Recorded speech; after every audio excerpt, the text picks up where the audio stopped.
तुमच्याकडे voting card घरी का? बरोबर.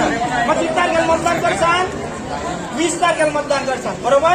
गावामध्ये त्या ठिकाणी मतदान केंद्र असतं, जायचं आणि काय करायचं? मतदान करायचं. आणि मतदान करताना त्या ठिकाणी पहिल्यांदा त्या ठिकाणी मिळेल तुम्हाला. तुमच्या गावामध्ये माझ्यासारखा बीएलओ येईल आणि तो तुम्हाला त्या ठिकाणी तुमचा मतदार यादी क्रमांक आणि उपक्रमांक देईल.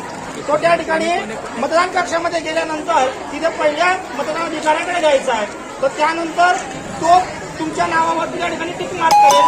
टिक पुढे गेल्यावरती दुसरा मतदान अधिकारी असेल तो दुसरा मतदान अधिकारी तुम्हाला एक चिठ्ठी देईल तुमच्या नावाची. ती चिठ्ठी घेऊन पुढे जायचं लावेल. तिसरा मतदान अधिकाऱ्याकडे ती चिठ्ठी द्यायची आहे आणि ती चिठ्ठी दिल्यानंतर काय करायचं आहे? पुढे जाऊन मतदान करायचं आहे. बरोबर. बॅलेट मशीनवर जाऊन बटन दाबायचं आहे. जो तुमच्या पसंतीचा जो उमेदवार असेल त्या समोर जाऊन तुमच्या खात्यामध्ये बटन काय करायचं आहे? दाबायचं आहे. आणि त्यांचा जोरात आवाज येईल आणि जोरात आवाज आला म्हणजे काय झालं? मतदान झालं. तर मग किती तारखेला मतदान करणार? 20 नोव्हेंबर 2024. थँक्यू.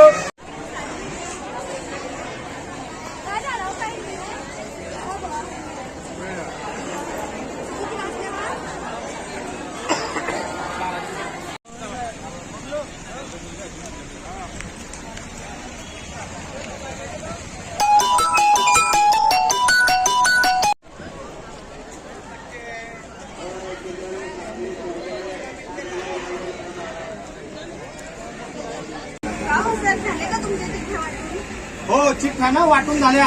तुम्हाला मिळाल्या का चिठ्ठ्या सर्वांना? बरोबर. आपल्या महाराष्ट्र राज्याची विधानसभेची निवडणूक येत्या 20 नोव्हेंबर 2024 रोजी आहे आणि सर्वांनी या निवडणुकीसाठी मतदान करायचं आहे. कारण की या ठिकाणी लोकशाहीने आपल्याला मतदानाचा अधिकार दिलाय.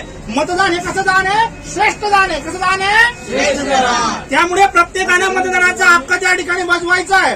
आपण 20 नोव्हेंबर 2024 रोजी सकाळी 7 वाजेपासून ते संध्याकाळी 6 वाजेपर्यंत आपला मतदानाचा अधिकार त्या ठिकाणी बजवायचा आहे. आजी जालना मतदानाला? हो आजी जालना मतदानाला? भाऊ जालना मतदानाला? सर्वजण जाणार का मतदानाला? सर्वांनी 20 नोव्हेंबर 2024 रोजी मतदान करायचं आहे. मॅडम तुम्ही सुद्धा तुमच्या गावामध्ये सांगा बरं का.